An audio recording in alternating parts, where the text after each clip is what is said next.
After the Annapolis Boat Show ends, winter rolls in, and we do everything we can to stay warm until next sailing season. But if you're boat shopping like I am, you might be watching the market like a hawk, all winter poised to snatch up an early spring deal in 2026. Today we're looking at what to look for in the spring of 2026, and we're going to cover 5 price points from 10 grand all the way to 100. So we got to be pretty quick. Let's go.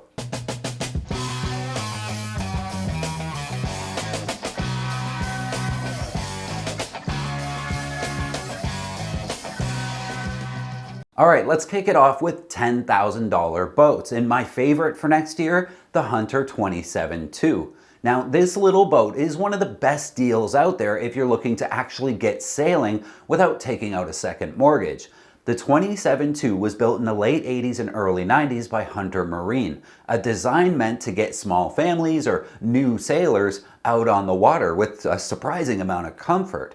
It's just over 26 feet with a 9-foot beam, about 5,000 pounds of displacement, so it's easy to handle and it's cheap to dock it. Most came with a wing keel, drawing only 3.5 feet, which means you can sneak into shallower anchorages that the big guys can't get into.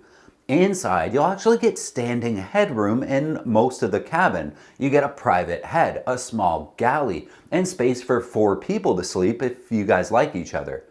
Under sail, the fractional rig makes it easy to manage. Smaller head sail, simple setup, and with the right breeze, it can actually be a fun little cruiser. I've won a few races on one of these.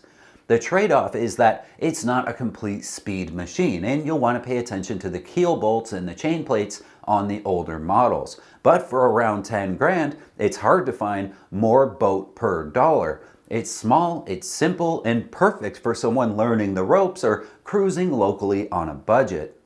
Now let's jump to the $25,000 range. This is where you start to see boats that were premium builds back in the day, like the Sabre 32, 34, or 36, really anything from Sabre.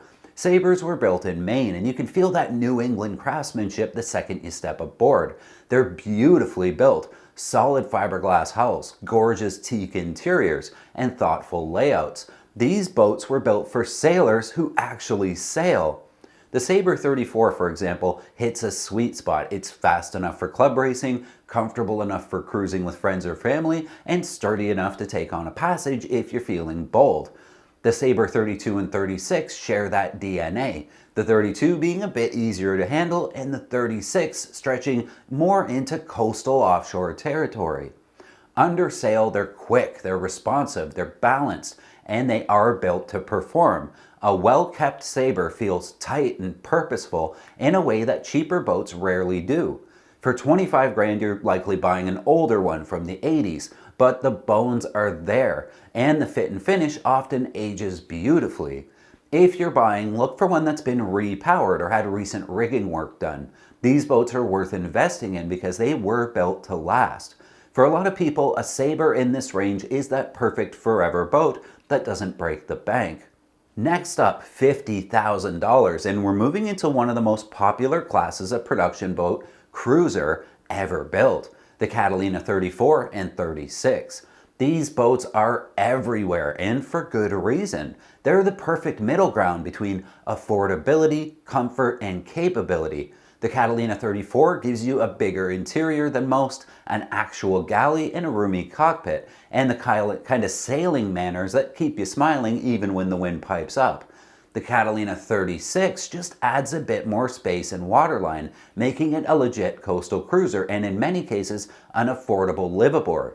The 36 is also the first place we're likely to see any kind of aft cabin instead of a tight little quarter berth, so if sleeping is important, start here.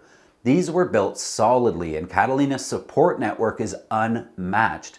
Parts, easy. Owner groups, massive. Tutorials, forums, upgrades, you'll find it all with these boats. Under sail, they're forgiving but fun. You're not breaking records with this boat, but you're also not getting slammed around. A well-tuned 36 will handle a blow with ease. And if the Bahamas on the cheap is your goal, Catalina will serve you very nicely all the way to Georgetown and back. If you're shopping, look for newer diesel engines in these things. Some of the early ones came with universal diesels that are fine, but aging. Also check Catalina's typical maintenance points: bulkhead tabbing, chain plate leaks, and deck hardware bedding. Overall, these are incredibly dependable boats. For around $50,000, you can get one that's ready to cruise tomorrow. And $75,000, you're stepping into a new generation of boat, typically something like a 33 to 38 foot Beneteau Oceanis. These are boats that blend modern comfort with sail-away simplicity. Built mostly in the 2000s, they're lighter, beamier, and have that open concept feel below deck. Think bright interiors, big berths, and a proper galley.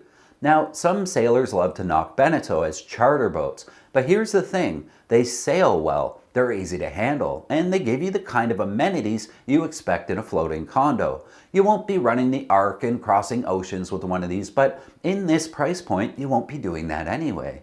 The Oceanis 35 or 38, for example, offers a walk-through transom, big cockpit, easy reefing systems, and all the electronics and comforts that make family cruising a breeze. They're not built for crossing oceans, they're more capable of coastal cruising, Bahamas runs, or living aboard in comfort. At this price point, you'll be looking at an early 2000s model in good shape. Look for one that's been owned privately and not chartered. Check the keel bolts, the rudder bearings, and make sure the deck fittings haven't been leaking. But if you want something that feels newer with the space of a small apartment, this is where you start. Now we're at the top of the list, the $100,000 range, where two very different kind of dreams live. The Cabo Rico 38 and the Catalina 42, maybe a Mark II if you can find one. Let's start with the Cabo Rico 38. This is a romantic boat. It's full keel, it's heavy, built in Costa Rica for serious passage making. These are boats that have circumnavigated, they've crossed oceans, and they've lived full adventurous lives. The craftsmanship is gorgeous. Hand-laid fiberglass hull, tons of teak, and that classic canoe stern that looks just right slicing through blue water. This is about the cheapest boat that you're going to be able to sail across an ocean. It's slow compared to modern fin keelers, but it's built for comfort and confidence offshore. Inside, it's cozy and traditional, lots of wood, good handholds, and craftsmanship everywhere you look. If you're drawn to the idea of unplugging and sailing the tropics, this boat's for you, but be warned, they're heavy, they need good sails and rigging, and the systems can be kind of complex. If you find one under $100,000, it'll probably be an older example, but if the bones are solid, it's a real cruiser's dream. Now the Catalina 42, Mark I and II. This one's a very different animal. Same builders as the 34 and 36, but this is the flagship boat. The later ones are built in the 90s and 2000s. The Mark II fixed a lot of earlier quirks and added a massive aft cabin and two heads. It's a legitimate liveaboard cruising passage maker, and you can still get one for $100,000 if you shop really smart. They're light enough to be fun, heavy enough to feel solid, and simple enough that most maintenance can be done yourself. In fact, they were designed that way. If you want a boat to cruise full-time or live aboard without spending $500,000, this is the sweet spot, one of my top favorite boats of all times.